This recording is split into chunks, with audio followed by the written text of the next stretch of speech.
Boa tarde. Eu não posso nem falar que é o fuso horário, que é só 1 hora lá menos lá, né? Então, bom, a gente vai fazer uma apresentação aqui, em que eu vou tentar ressaltar algumas coisas que a gente percebe quando a gente trabalha com a obra do André Luiz, né? Desde que eu reconheci o Espiritismo, já fazem uns 25 anos, não sou de berço espírita, sempre me assombrou muito a obra do André Luiz.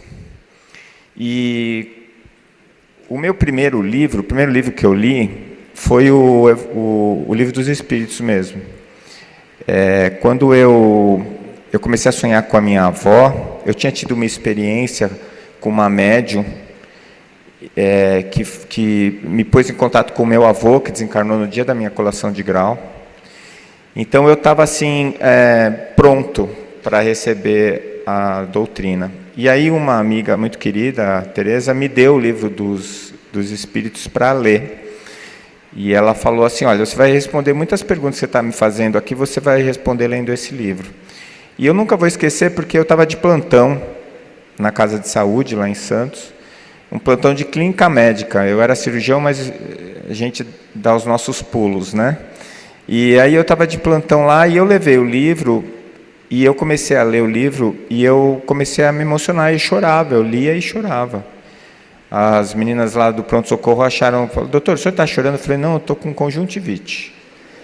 Aí me arrumaram um óculos para eu colocar e eu passei a noite em claro lendo o livro. E de vez em quando eu parava para atender o paciente, voltava para o livro. E quando eu saí do plantão, no outro dia seguinte, eu era outra pessoa, eu já tinha me transformado.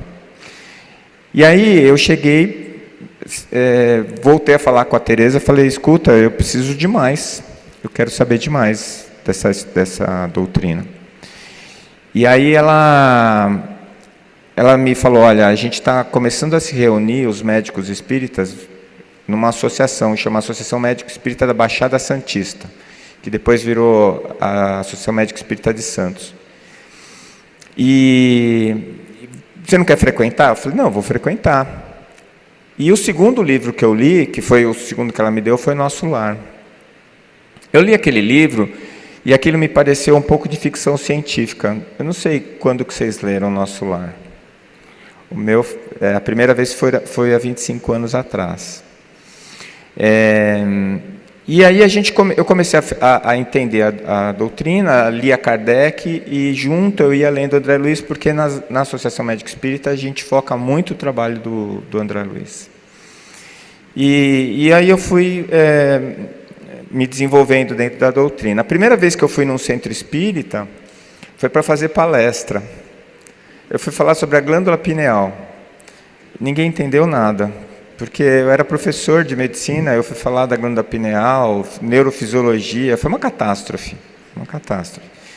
Mas é só para mostrar como o caminho que a espiritualidade escolheu para mim foi o da dor, porque eu tinha perdido o meu avô, né, depois a minha avó, e eu estava tendo alguns sonhos com a minha avó, eu não estava me sentindo muito bem e acabei procurando auxílio por conta disso.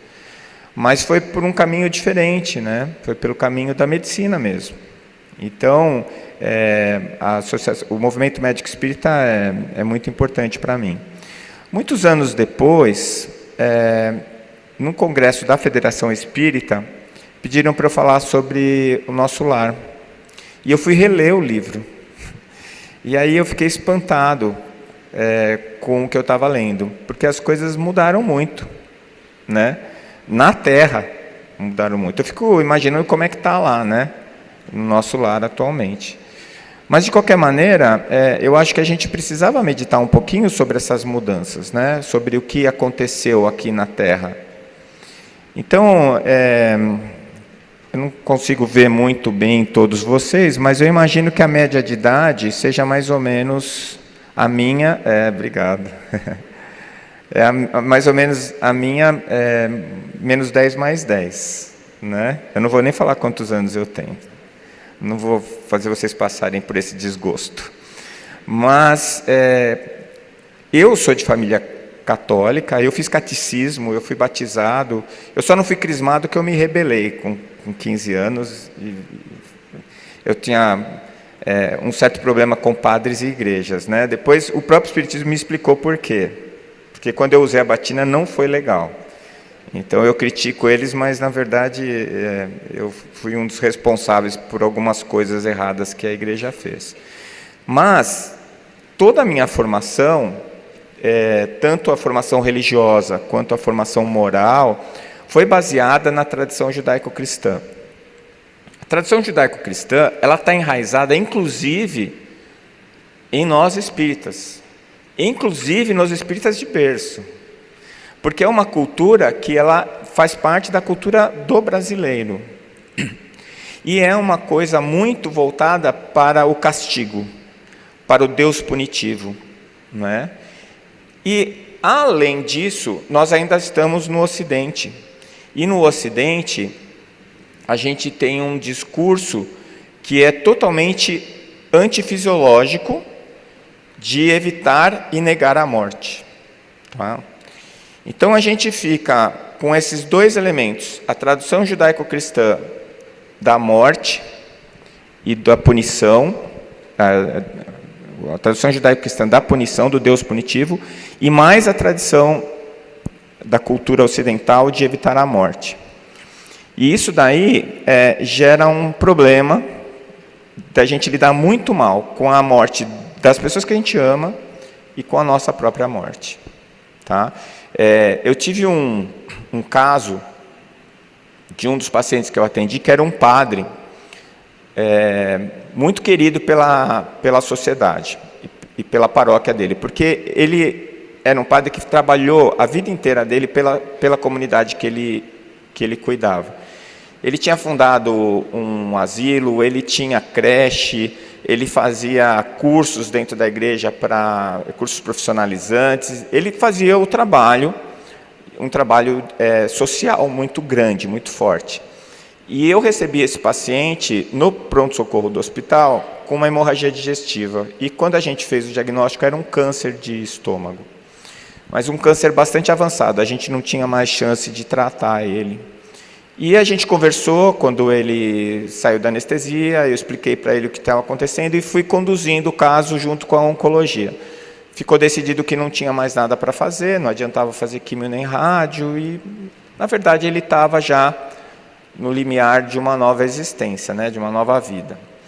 E como ele era muito religioso, eu passava sempre para conversar com ele, e a gente batia alguns papos, ele estava sempre muito bem.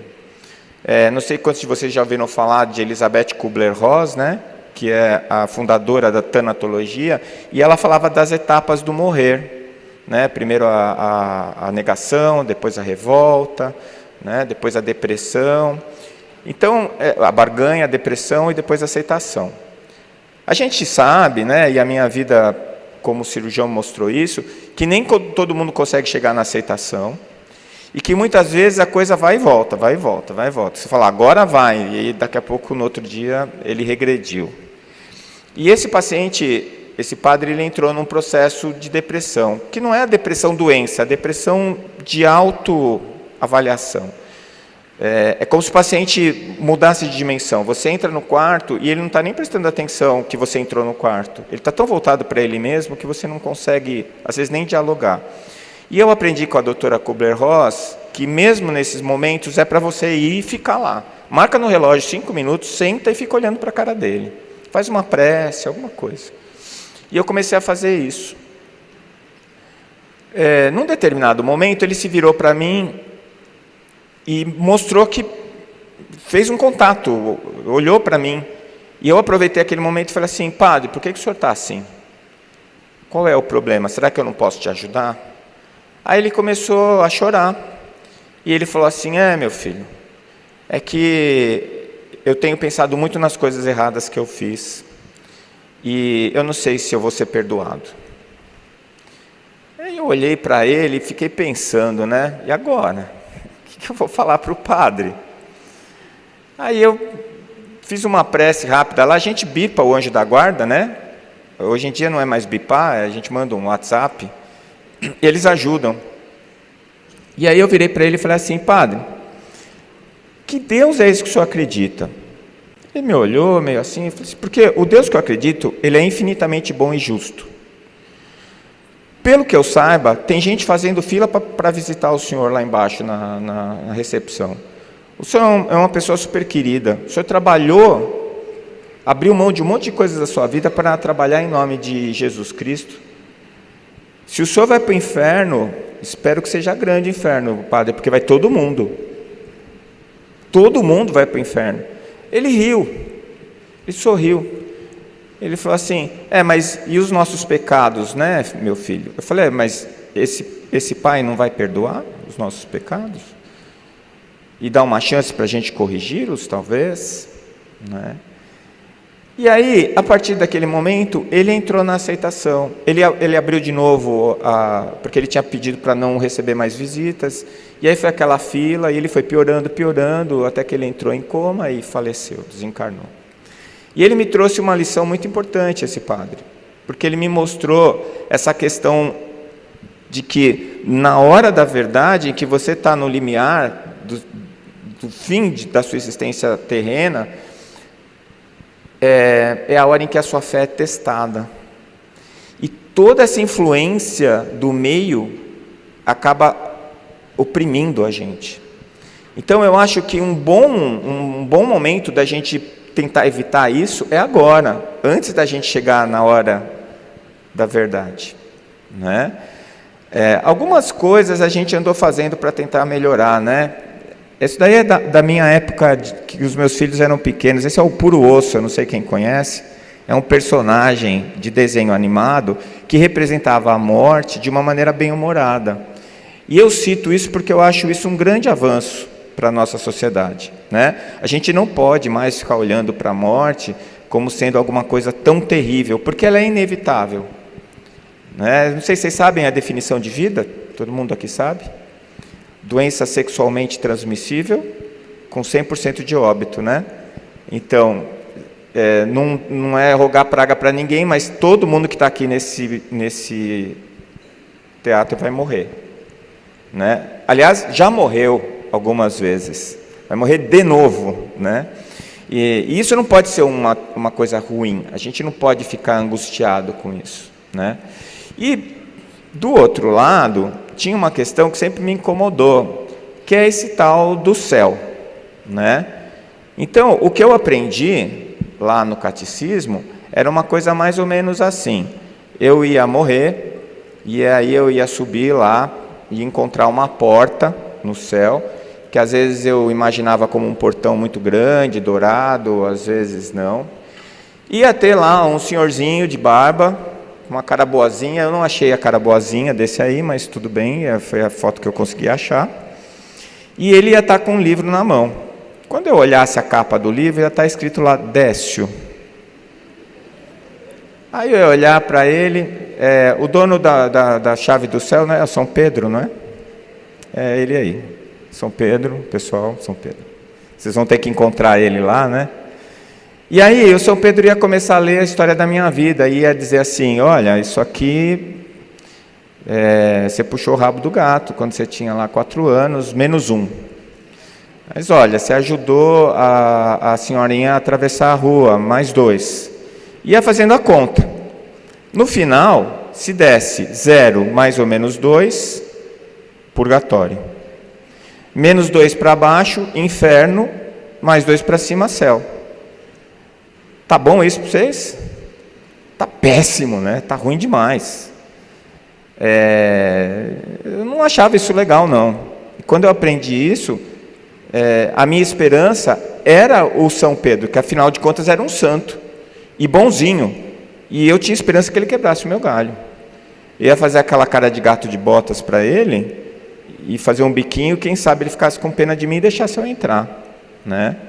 Aí veio o Espiritismo e uma série de entendimentos, e aí eu percebi que quando eu chegar lá na porta do céu, E eu sei que tem essa porta, porque o pessoal da experiência de quase morte fala que existe uma barreira, que é como se fosse uma porta, que você ultrapassa, que eles não ultrapassaram, por isso foi quase morte.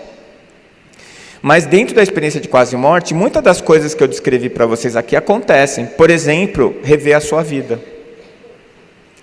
Só que não é o velhinho de barba que vai mostrar isso para você, é você mesmo. Então tem um sensor de percepção perispirítica lá, eu estou inventando, viu pessoal, calma lá. E a hora que você chegar perto, vai abrir um telão 4K, e aí vai começar a passar a sua vida. O ruim é que você assiste a sua vida em terceira pessoa, ou seja, você vê o que você fez como se você não fosse você. E aí, quem vai te julgar não é o São Pedro, é a sua consciência. Péssima notícia. Péssima notícia. Eu queria que fosse o velhinho de barba. Por quê? Porque eu sou muito rigoroso com os outros e você comigo mesmo. É por isso que a ideia é perdoar 70 vezes 7. Né? Nas minhas contas, pelo nível de mágoa que eu sinto das coisas que eu acho que deveriam acontecer na minha vida e não acontece, eu gasto 70 vezes 7 de perdão em menos de 2 dias. Eu já fiz a conta, eu melhorei, eu fazia isso antes do almoço. Agora já está demorando uns 2 dias para eu gastar os 70 vezes 7 do meu perdão. Mas o que vai acontecer é que esse auto-julgamento vai determinar para que lado que eu vou. Porque se eu me sinto culpado, eu vou me martirizar pela culpa. Se eu percebo o meu erro e me sinto motivado a consertá-los, eu vou encontrar um caminho de oportunidades para vencer. Por isso que eu falo que uma das piores coisas que existe na humanidade é a culpa. Ah, mas a culpa é necessária para perceber o erro. Não, a gente percebe o erro por uma coisa chamada arrependimento. Arrependimento é o diagnóstico do erro. A partir desse diagnóstico tem 2 caminhos, da responsabilidade e da culpa. Geralmente a gente pega o da culpa, em que a gente senta na beira do caminho, pega o chicotinho e fica batendo nas costas, falando eu não presto para nada, eu sou uma porcaria. Bom, aí você não resolve o seu problema, você não evolui e não conserta nada do que você fez de errado. Mas o da responsabilidade é, nossa, quanta coisa errada eu fiz, como é que eu conserto? Para que lado eu vou? Não é? O que eu tenho que fazer? Tá certo? Então, de qualquer jeito, eu vou ser vítima, entre aspas, das minhas escolhas. Aquilo que eu escolho durante o caminho é que vão produzir os resultados ali na frente. E esses resultados é o que vão me dizer se eu tomei escolhas corretas ou não. E aí, quando eu percebo que a escolha não foi correta, não dá para voltar ao caminho e começar de novo. Mas dá para recomeçar, dá para redirecionar e começar um novo caminho para terminar melhor. Aliás, o Chico falava isso, não é? Então, as opções são o céu, e que na época, né, era o papai do céu, que era outro senhorzinho de barba, bonzinho, quer dizer, bonzinho às vezes, né? Porque dependendo da aula de catecismo, não tinha nada de bonzinho. Aliás, alguém que te manda para o inferno, para arder no inferno pela eternidade, a gente não pode dizer que ele é exatamente bonzinho, né? Então, essa visão do Deus antropomórfico é uma das maiores, uma das coisas mais importantes, foi uma das coisas mais importantes para mim, no momento em que eu li o Livro dos Espíritos. E, finalmente, não sei se vou conseguir falar essa palavra, desantropomorfizou o meu Deus. Saiu, hein? Quer dizer, Deus não é um homem. Aliás, se fosse para ter gênero, ia ser mulher. Não é? Deus não é uma criatura. Deus é Deus. É a origem de todas as coisas.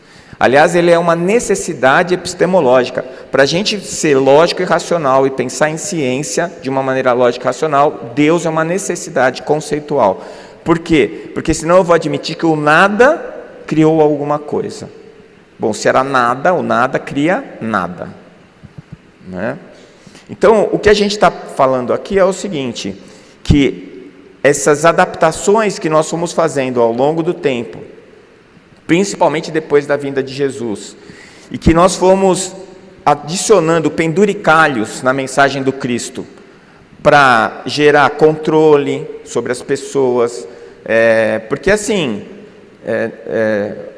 no catecismo, a gente recebia um chip que ia na nossa cabeça, que ia junto com a gente para casa, porque a minha professora de catecismo falou assim: ô Décio, não é só o que você faz que é pecado, o que você pensa também.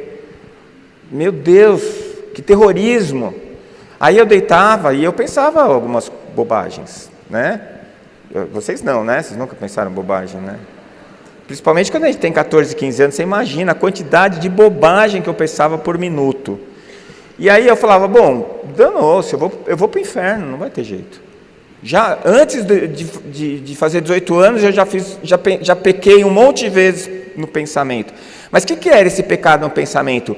É o Big Brother, é a heteronomia, é alguém te controlando e dizendo o que você pode e o que você não pode fazer.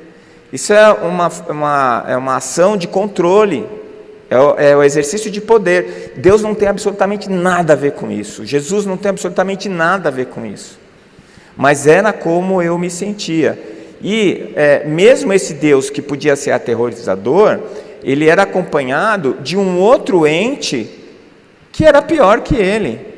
Mas Deus não criou tudo, então por que ele criou o demônio? Para ficar engraçado? Para dar jogo? Para ele ter alguma coisa para fazer? Ver o bem lutar contra o mal?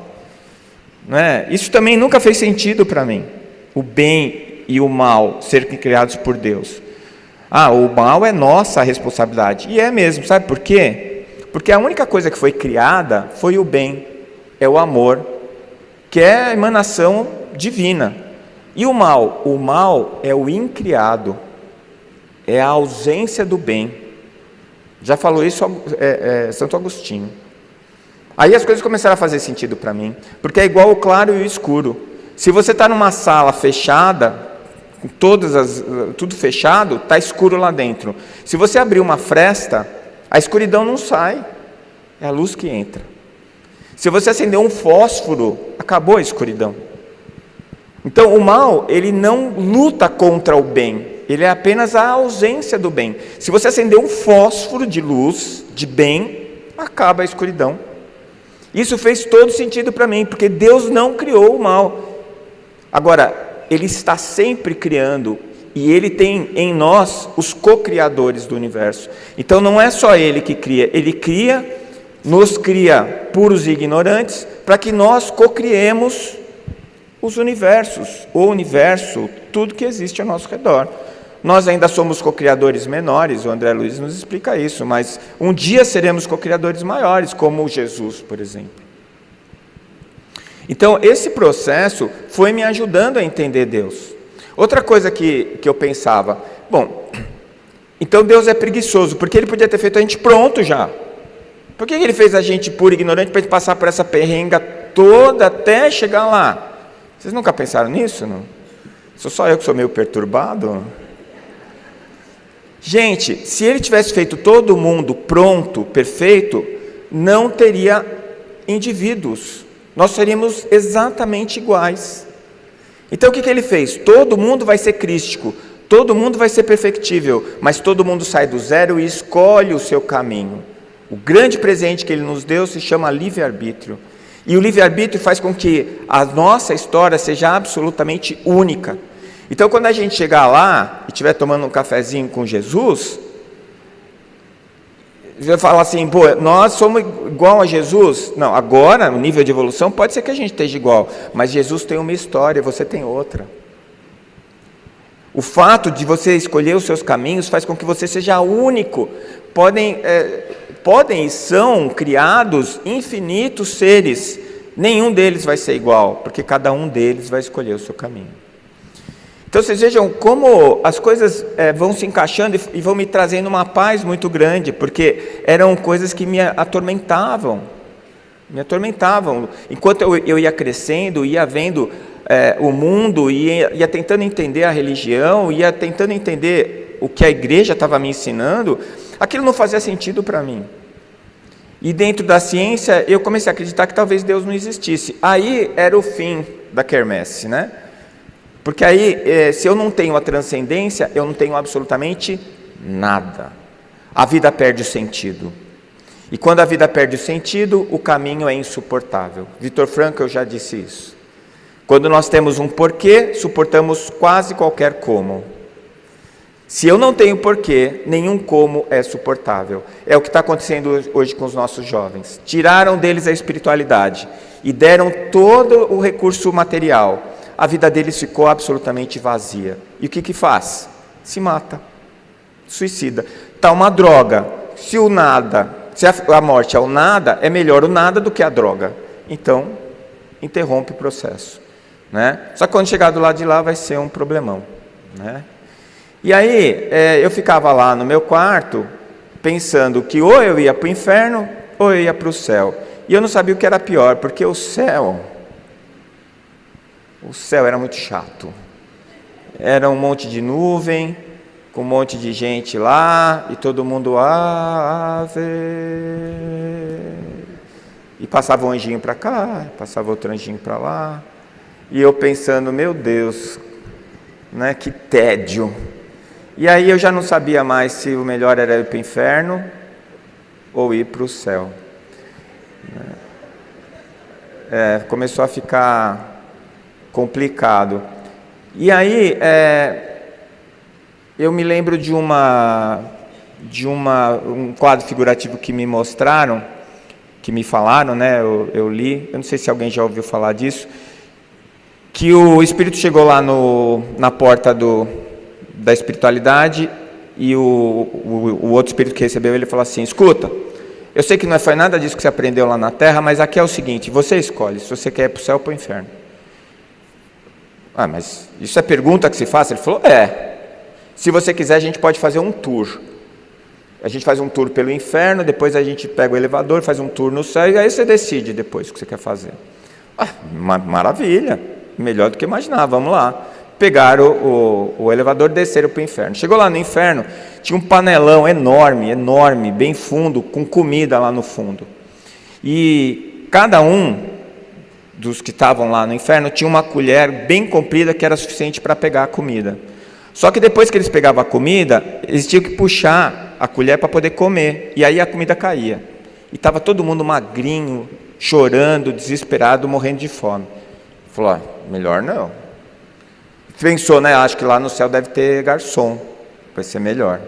Pegaram o elevador, subiram. Chegaram lá no céu, tinha mesmo panelão, com a comida no fundo e as colheres grandes. Só que estava todo mundo gordinho e feliz, porque cada um pegava a comida e dava na boca do outro, e ninguém passava fome.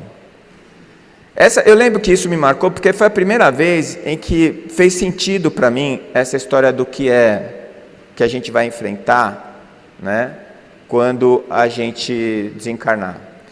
E essa imagem, que é a imagem que a gente chama de umbral, e eu também tenho alguns problemas com isso, porque no Espiritismo a gente pega conceitos diferentes e aproxima esses conceitos diferentes da tradição judaico-cristã e rebatiza.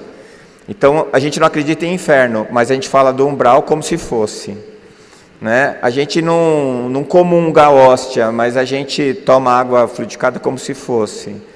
Não tem bênção, mas a gente dá o passe. E não tem céu, mas tem o nosso lar. Então, assim, eu me recuso a acreditar que é só uma mudança de vocabulário. É uma mudança de conceitos, tá? E o purgatório, que na verdade é o inferno de Dante, que na verdade é uma visão do umbral, é onde nós vamos levados pela nossa culpa, né? É para lá que nós vamos. E o purgatório, a minha reinterpretação daquilo que eu aprendi nas minhas aulas de catecismo, é que é uma oportunidade de refazimento. É aquela história dá para voltar e fazer de novo? Não, não dá, mas o que eu posso fazer daqui para frente? Como é que eu vou mudar a minha história? Como é que eu vou mudar a minha trajetória? Tá? Então a pergunta é, será que a gente já se desvinculou dessas imagens, né? Como é que será que é a vida no mundo espiritual? É possível saber? Eu já ouvi isso, que ninguém nunca voltou para contar. Mentira, você que nunca ouviu. Mas Está cheio de gente voltando para contar. Aliás, todo dia que você acorda de manhã, você voltou de lá. Né? É só você querer contar ou se lembrar. Então, os sonhos, as experiências de quase morte, a própria mediunidade, né? Que era considerada há 15, 20 anos atrás, por algumas linhas psiquiátricas, como alucinação ou doença mental, o quadro dissociativo patológico, foi provado cientificamente que a mediunidade é uma propriedade psíquica e neurológica, e que ela não só não provoca doença psiquiátrica, como protege. Então, pelo menos os médiuns espíritas, porque o Alexander Moreira de Almeida, na tese de doutorado dele, estudou os médiuns espíritas de São Paulo e mostrou que a saúde mental desses médiuns era melhor que a média da população geral. Eu até brincando com o Alexander, eu falei uma vez para ele que a gente tem os nossos 20 minutos de loucura lá na mesa mediúnica, né? Solta a franga lá, grita e não sei o que, fala o que vem, e depois você sai de lá super bem. Né? Equilibradinho, bonito. Então, esses trabalhos do Marco Aurélio Vinhosa Bastos Júnior, também, a mestrado e doutorado dele, principalmente o doutorado, foi em cima de estruturas neurais de médiums. Ficou provado que os médiums não têm nenhum tipo de doença mental, nenhum transtorno mental. E isso entrou no DSM-4, que é o Manual Diagnóstico de Transtornos Mentais, colocando que a mediunidade é um processo, um fenômeno psíquico ligado à religião e não uma doença ou um transtorno psiquiátrico. Tá? A gente tem vários exemplos, né, desse tipo de mediunidade, e eu não sei se vocês já ouviram falar do corvo branco. Em ciência a gente tem essa ideia. Quantos corvos brancos são necessários para provar que existem corvos brancos? Um. Se eu te apresentar um corvo branco, existem corvos brancos. Pelo menos existe o corvo branco. Então, quando a gente publicou na Neuroendocrinology um trabalho falando sobre o que o Chico Xavier tinha psicografado na obra de André Luiz sobre a glândula pineal, e eles publicaram na Neuroendocrinology, né? Eu fiquei muito orgulhoso. Eu sei que orgulho não é uma coisa boa, mas eu não sou bom também, então está tudo certo. Eu fiquei muito orgulhoso de ter participado do trabalho científico que colocou o Chico Xavier como nosso corvo branco no meio acadêmico. Porque aquilo que está provado no artigo, e olha, esse artigo a gente faz o acompanhamento, o monitoramento, todas as vezes que esse artigo é citado por alguém ou lido por alguém, eu recebo uma notificação. Dos trabalhos que eu publiquei, não foram muitos, mas esse é o mais lido, é o mais procurado. Então, isso mostrando como isso chamou a atenção dos neurofisiologistas e dos pesquisadores, tá? E isso está muito bem explicado no nosso lar. Eu fui fazer as contas de novo, o livro é de 1944, gente, tem 81 anos. 81 anos que esse livro foi publicado. Né? Esse outro livro do lado é da Eirgorina, que também é um livro que traz muita informação sobre como era o nosso lar lá em 1944. Então, ela diz assim, que pelas recordações da vida espiritual, organizamos a vida terrena. E André Luiz nos mostra que esta é uma cópia imperfeita daquela. Tem a história do quadro, né? Que o André Luiz está olhando e fala, nossa, eu conheço esse quadro lá da Terra, é uma cópia? Eles falam, sim, aquele quadro é uma cópia deste.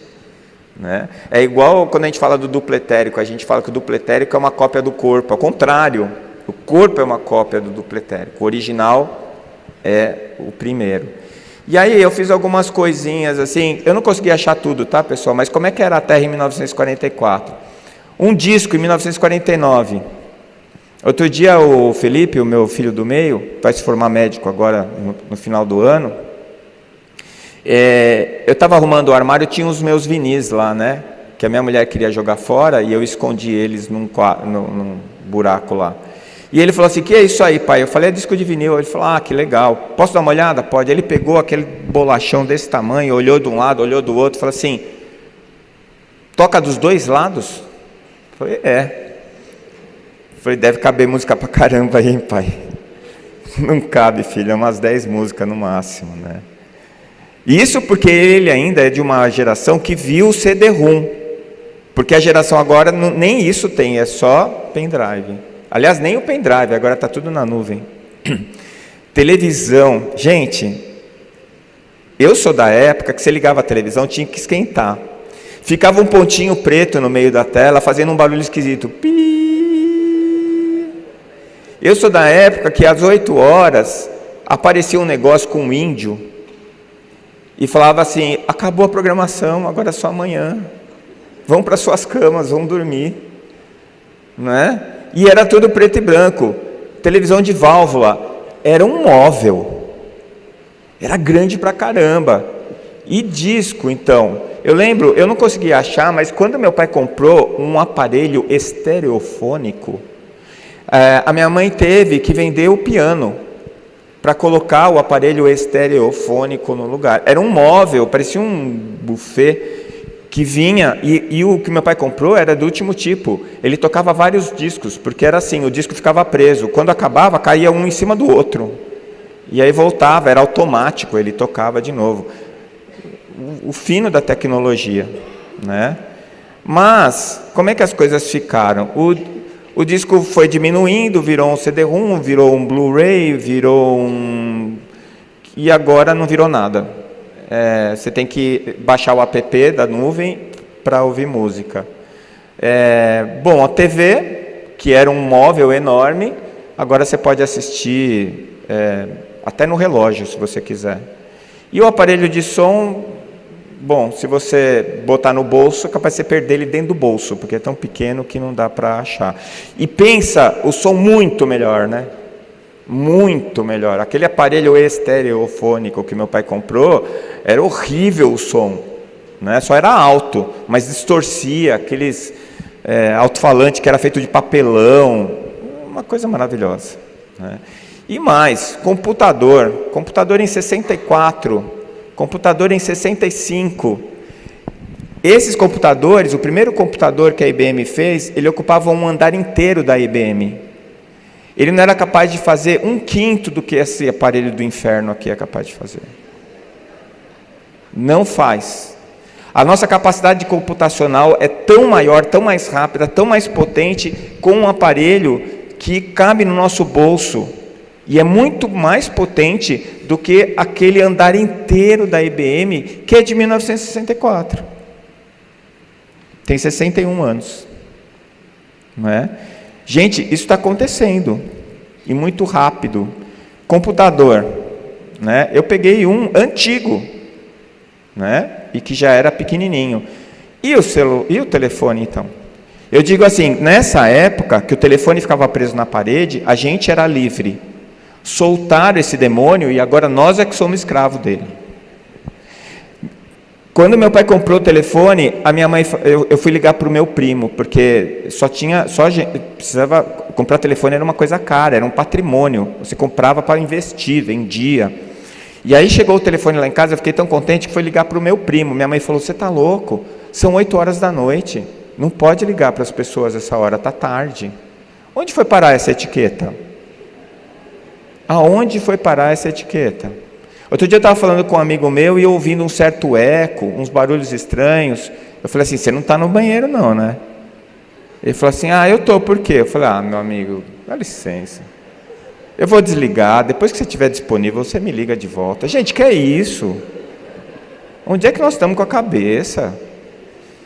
Eu queria que alguém fizesse um teste microbiológico no aparelho celular. A gente tem tanta frescura para pegar nos lugares, nas coisas. Esse tal desse aparelho celular é pior que a mão. Ele vai parar em lugares inimagináveis. E a gente põe na cara ainda. Bom, vocês perceberam que eu sou meio contra esse negócio, né? Esse daí é o primeiro celular, olha o tamanho. Era um tijolo. Aliás, o primeiro celular que eu comprei era um Motorola, que a gente chamava de tijolão. Se o assaltante viesse para tentar pegar ele de você, era só você bater na cabeça dele com o negócio, ele ia nocaute, né? Mas ele tinha uma grande vantagem, o tijolão, ele só era um telefone. E isso era muito bom, porque ele não tinha outras coisas, outras funções. Porque agora, esse aparelhinho do inferno que está aí no seu bolso, ele é o telefone, ele é o seu relógio, ele é a sua televisão, ele é o som, ele é o computador, ele tira foto, ele filma, ele é o rádio e ele é o oráculo agora. Você pergunta as coisas do universo e ele te responde, como se fosse Jesus. Outro dia eu passei por uma experiência humilhante. Foi um paciente no consultório, fiz a consulta, pedi os exames, fiz uma endoscopia, fiz o diagnóstico, dei o tratamento para ele. Ele virou para mim, olhou o remédio que eu tinha dado para ele e falou assim, doutor, eu fiz essa consulta no IA, e ele deu o mesmo remédio que o senhor. Eu falei, é uma boa notícia, a próxima vez você não precisa vir aqui. Você vai no IA direto. Né? Não sei se a farmácia já está pagando, está prescrevendo, né? Vendendo remédio que a IA prescreveu. Né? Então, assim, a gente está muito rapidamente sendo envolvido com recursos tecnológicos que estão fazendo com que a gente perca a noção de que a ferramenta deve nos servir e não nós servirmos a ferramenta. Deixa eu falar uma coisa para vocês. Se o seu telefone tocar e você não atender, você não desencarna. Nem a pessoa que está ligando também não desencarna. Dá para ligar depois para ela. Você sabe que quando alguém te liga, você tem a possibilidade de dizer, não vou atender. Dá para fazer isso. Não precisa nem falar para ela. É só você não atender. Tem um botãozinho do lado do celular que deixa ele mudo. É uma maravilha aquilo. É a porta do céu. Não é? Então, assim, o pessoal que me conhece já sabe que eu tenho um delay de geralmente 14 ou 15 dias para responder o WhatsApp. Por que eu tenho esse delay? Porque eu só olho o WhatsApp de 15 em 15 dias quando olho. E eu só olho aqueles que eu bato o olho, eu acho que eu preciso responder. Porque é impressionante a quantidade de coisas que entra ali. E eu cheguei a ter um quadro de crise de ansiedade, eu tive crise de ansiedade, e eu descobri que era por causa dessa porcaria. Aí eu decidi fazer uma dieta de informação. Aliás, são duas coisas que eu decidi na minha vida, dieta de informação, que é, não olho o Facebook, não olho o Instagram, não assisto mais jornal, toda vez que eu assisto eu fico deprimido, por que eu vou assistir? Eu vou lá e, sei lá, leio um livro, monto um aviãozinho, faço alguma coisa que seja mais prazerosa. Então, com essa dieta de informação, eu baixei muito meu nível de ansiedade, estou me sentindo bem mais tranquilo. E a segunda coisa que eu estou fazendo é degustar a vida. Degustar a vida. Eu fico vendo gente passando por um pôr de sol, olhando para o celular. Você sabe que era quase impossível ver hérnia de disco cervical. Elas eram sempre lombares. Tem um amigo ortopedista, ele falou que as hérnias de disco cervical já ultrapassaram em número e incidência as hérnias de disco lombar. Por quê? Por causa desse aparelho do inferno que está aí no seu bolso. E aí as pessoas passam olhando para aquela tela, para aquele espelho preto, e acham que a vida está acontecendo ali. Não está. A vida está acontecendo ao seu redor. Deguste a vida, aproveite os seus pôres de sol, porque mais cedo ou mais tarde você vai desencarnar. Aproveite. A vida não está acontecendo no Instagram, ela está acontecendo do seu lado. Agora ainda com a inteligência artificial, você nunca sabe se aquilo é verdade ou não. Eles fazem qualquer coisa acontecer ali. Um gato pode falar, o gato pode resolver uma equação de segundo grau, não é? O seu vizinho pode ser legal, o seu cunhado fica um cara gentil. Ele faz qualquer negócio ali com o IA. Né? Então, vamos mudar. Né? Vamos aprender a usar. Vamos colocar o aparelho ao nosso serviço e não o contrário. Tá? Então, se em 1944 eu levasse um aparelho celular e fosse conversar com as pessoas sobre esse assunto, o que elas iam falar para mim? Né? Não era uma coisa muito estranha, muito louca? E quando eu li o Nosso Lar a primeira vez, eu achei que era meio ficção científica. Quando eu li a segunda vez, eu percebi que já está até ficando um pouco para trás do que nós já conquistamos. Tinha lá TV de plasma, tinha lá internet, tinha lá um monte de coisas que em 1944 a gente nem imaginava. Agora, você acha mais fácil pensar no céu e no inferno do que pensar que o mundo espiritual, que nosso mundo aqui é uma cópia do mundo espiritual? Será que é mais difícil acreditar que lá tem casa, que as pessoas vivem em sociedade, que existem cidades, que tem plantas, que tem animais? É mais difícil pensar nisso do que pensar no céu e no inferno? É só parar para pensar, né? É muito mais fácil imaginar uma realidade totalmente fora da minha realidade para dizer que é alguma coisa tão diferente, em vez da gente aceitar que a explicação lógica é a continuidade. Então a gente tem as revelações, né? A morte é simplesmente um passo além da experiência física, né? Só um passo, né? Nas instruções psicofônicas a gente tem esse texto. Nada de deslumbramento espetacular, nada de transformação imediata. Quando morre não vira santo, tá? E nem demônio também. Não tem milagre, as coisas acontecem pelo nosso esforço. E nós vamos enfrentar a nossa própria consciência.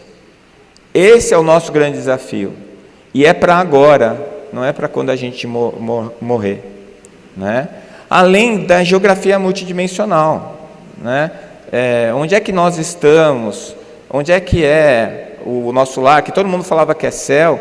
Eu fui olhar lá, é umbral. Nosso lar é umbral. Então a gente tem esses planos e dimensões, né? Que foram colocados no livro da Egorina, e que falam para a gente de condições de existência de outros planetas e de outras dimensões que tem muito a ver com o que a gente está percebendo do caminho que a física está fazendo. Tá? Então, aqui são 12 planos, mas quando a gente vai falar, por exemplo, da teoria das supercordas, a teoria das supercordas fala de 10 planos mais o tempo, né? Então seriam esses 10 planos na minha cabeça que eu acho que a gente vive normalmente. Os esotéricos falam em 7 corpos espirituais, não é isso? Então onde é que estão as outras 3 dimensões? Estão aqui. Nós vivemos em 3 dimensões. Quais são as 3 dimensões que a gente vive? Largura, altura e profundidade. Esse plano, o plano físico, é de 3 dimensões. A 4ª dimensão já é dupletérico. E aí depois tem a 5ª, a 6ª, a 7ª, a 8ª, a 9ª e a 10ª. Depois da 10ª, o que é que tem? Não tem mais matéria. Aí é o princípio inteligente. É assim que eu vejo. Eu coloco esse pensamento no meu livro Da Alma ao Corpo Físico. Quem se interessar depois pode ver o livro. E onde é que a matéria se distingue? Como que a matéria se distingue para estar numa dimensão ou na outra? Pela vibração, que é a velocidade com que as cordinhas vibram no espaço, né? Então, na verdade, o átomo, que os gregos idealizaram como sendo uma pequena bolinha indivisível, ela não é uma bolinha, ela é uma cordinha. Igual aquele elástico de cabelo que tem em casa, né? Se tem uma mulher em casa, tem elástico de cabelo. Eles aparecem até na sua gaveta de cueca, não sei como, deve se materializar lá.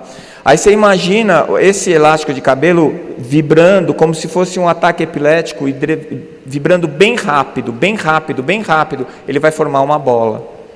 Igual o ventilador, que está parado, você vê 3 pás, conforme ele começa a rodar, você vai ver 6 pás, 12 pás, uma hora você vai ver um disco, por causa da vibração. Então, o tempo gera a forma, né? E dentro da teoria das supercordas, as cordinhas são todas iguais, mas a vibração é que determina que tipo de bolinha ela vai formar. E aí está o abecedário com que o universo é construído. a partir daí. Então, eu tenho uma ideia, que é só uma ideia, uma impressão, de que o fluido cósmico universal são essas cordinhas. E aí elas vão vibrar de acordo com a instrução que elas recebem do princípio inteligente, né? E aí, dentro destas dimensões e das velocidades, de 0 a 300 mil km por segundo está na Terra física, depois vai para o segundo plano, terceiro, e vai pulando, conforme a velocidade com que essas cordinhas vibram. E aí eu vou ter esses planos que foram descritos aqui pela Egorina, né, que vão lá das esferas inferiores até as esferas maiores, em que as vibrações vão sendo cada vez maiores, até que acaba a matéria. Tá? E é como o André Luiz escreve no livro Libertação, é a segunda morte, é quando você deixa de ter um perispírito formado por matéria. Mas aí você vai para o plano crístico, onde não tem matéria, mas você continua sendo um indivíduo, porque você tem o corpo mental, que aliás foi outra coisa que eu demorou para cair essa ficha. Que corpo mental, o André Luiz falava que não era perispírito, tinha gente que falava que era perispírito, mas como é que não é perispírito? Bom, eu cheguei a essa conclusão, discuti isso bastante com a doutora Marlene. Corpo mental é um campo informacional que individualiza o espírito. E ele pode ou não, se tiver num plano com matéria, ele aglomera a matéria e faz o perispírito. Se não tiver, não tem nada. Então, quando Jesus resolveu descer para tentar consertar a nossa vida, vai fazer 3.000 anos daqui a pouco, ele já não tinha perispírito lá, mas ele tinha o seu corpo mental, e ele foi descendo plano por plano, mergulhando na matéria, para poder estar aqui conosco, né? Então eu aprendi lá no catecismo que que Jesus tinha morrido por nós, né? Ele nasceu por nós, viu? O cara gosta da gente. Um cara com um pé 42 colocou um sapato 22, ficou 35 anos andando com esse sapato aqui. Então o cara gosta da gente, sem precisar, tá? Porque ele não tinha nada a resgatar. Então a gente começa a perceber que as teorias científicas, elas acabam entrando em sintonia com aquilo que a gente recebeu dentro da revelação espírita através da obra Chico Xavier e André Luiz, Chico Xavier e Emmanuel, tá? E que vão trazendo as teorias que a gente citou, algumas delas aqui. Começando com Newton e a gravitação, falando da teoria espaço-tempo positivo negativo, que é o que o Dr. William Tyler fala a partir da teoria da relatividade de Einstein, e que fala sobre a velocidade com que as partículas vibram, e citando o Dr. Brian Greene, que fala da teoria das supercordas, e que traz essa teoria de uma maneira que nós, pobres mortais, possamos entender, né? Pelo menos eu. E aí, então, nós vamos perceber que nós vivemos no umbral, tá? E que nessa faixa de umbralina é onde nós estamos tentando nos erguer como espíritos, né? Para que a gente siga o caminho da evolução, que é inexorável, tá? É inexorável. Certo? Bom, além da morte, a vida continua, e com mais clareza, aí se vê a realidade da teologia simples que rege a evolução, em tudo o que a evolução possua em comum com a natureza, a cada um segundo suas próprias obras. Essa é uma frase de André Luiz que eu acho que devia ficar registrada nas nossas mentes, né? A cada um segundo suas obras. Não para que você se culpe dos seus erros, mas que você perceba que no processo de aprendizagem só existe um caminho, tentar. E que quando a gente tenta, a gente mais erra do que acerta. Então, como ainda não somos seres perfectíveis, como ainda temos um longo caminho de aprendizado, como ainda vamos errar muito, pare de se culpar e trate de trabalhar e corrigir os seus erros. A culpa é a filha do orgulho. E o orgulho é filho da insegurança. A gente se sente inseguro, coloca o orgulho como uma espécie de um escudo para nos proteger da nossa baixa autoestima. E aí isso gera o orgulho, e o orgulho gera a culpa, porque a gente não se admite errando. Ora, como não? Você errou, erra e ainda vai errar, tá? Então, só para a gente ter uma ideia, né, de quem nós somos e onde nós estamos, o Chico falava que ele era um cisco, né? Então, eu acho que nós somos uma cordinha dessa da supercorda, porque se eu pensar no planeta Terra, que está dentro do Sistema Solar, que está dentro da Via Láctea, que está dentro desse universo, e que está dentro de outros tantos universos, porque a causa primária sempre foi, não sempre foi? Então, sempre criou, não sempre criou? Qual foi o primeiro homem que Deus criou? Não teve primeiro, gente. Dá para entender isso, não? Sempre criou, não teve primeiro. Então, não teve primeiro universo, não teve primeiro planeta, não teve primeiro nada. A única coisa que veio antes de tudo foi Deus, a causa primária. Então, eu cheguei à conclusão que não dá para pensar nisso, não. Deus é uma coisa para se sentir, não para se explicar. Porque é muito possível, e quando a gente para um pouquinho para olhar para dentro da gente, a gente consegue perceber Ele bem próximos de nós. Tá? Então, eu tenho o meu materialista, o meu ateu favorito, que mora lá comigo há 27 anos, que é o meu filho. E uma vez a gente estava discutindo sobre o início falando sobre Deus, e eu falei para ele como é que ele achava que o universo tinha começado. Ele riu, falou assim: com Big Bang, pai. Todo mundo sabe isso. Você não acredita no Big Bang? Eu falei: acredito. Mas o que tinha antes do Big Bang? Ele falou: nada. Nisso eu não acredito. Como é que o nada criou tudo que existe? Da onde saiu o seu Big Bang? E depois eu que sou místico. Aí acabou a conversa, ele ficou bravo comigo, né? Então é assim, a gente precisa usar a lógica e a razão e se desarmar, né, de todos os nossos preconceitos, que não são poucos, a gente falou disso no começo, tá? Então, se o nosso universo começou, outros começaram, e eu acho que todos os universos existem em Deus, na causa primária. Então, eu sou a favor da teoria dos multiuniversos, né? E isso mostra para a gente outra coisa que tem sido muito divulgada e procurada na ciência, que há muitas moradas na casa do meu pai. Essas moradas começam não no universo, não nos planetas, elas começam em nós. Porque eu não sei se vocês já pararam para perceber, tem dias que a gente sai com uma roupa, tem dias que a gente sai com outra, mas não é a roupa do corpo, é a roupa íntima. Por que tem dia que você sai bravo, mal-humorado? Tem dias que você sai super feliz e tranquilo. E você para pensar e nada de diferente aconteceu na sua vida. É o seu encontro íntimo. Tem uma dica importante, durante o sono. Então, uma das coisas que eu aprendi no catecismo, eu só falei mal do catecismo até agora, vou falar uma coisa boa. Me ensinou a rezar antes de dormir.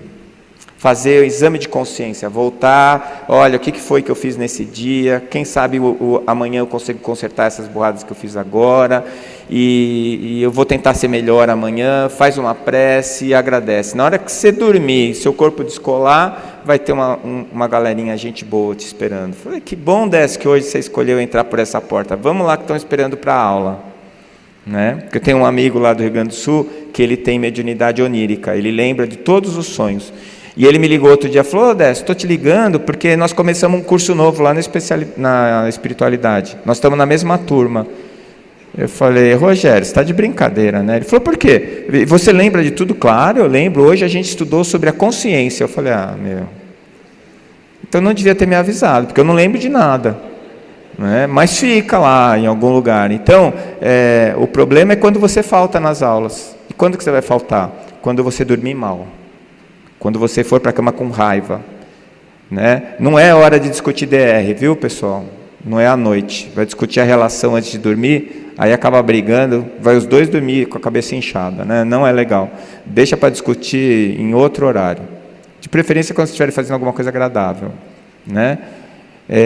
E tenta fazer a prece. Faz a revisão do seu dia e entra no sono para seguir o seu caminho e conseguir aproveitar os seus momentos de descolamento. E eu vou encerrar fazendo um agradecimento muito grande a esse espírito que fez a gente estar aqui junto hoje, né? Que é o Chico. Eu nunca estive perto do Chico, morro de inveja desse povo que esteve, mas o Chico está muito perto de mim, porque eu estive muito perto de alguém que ama ele profundamente, que é a doutora Marlene. E a doutora Marlene me mostrou um Chico que eu amo tanto quanto eu amo ela. E esse amor que eu sinto por eles faz eu me sentir muito bem, inclusive para estar aqui dividindo esse sentimento com vocês. Muito obrigado.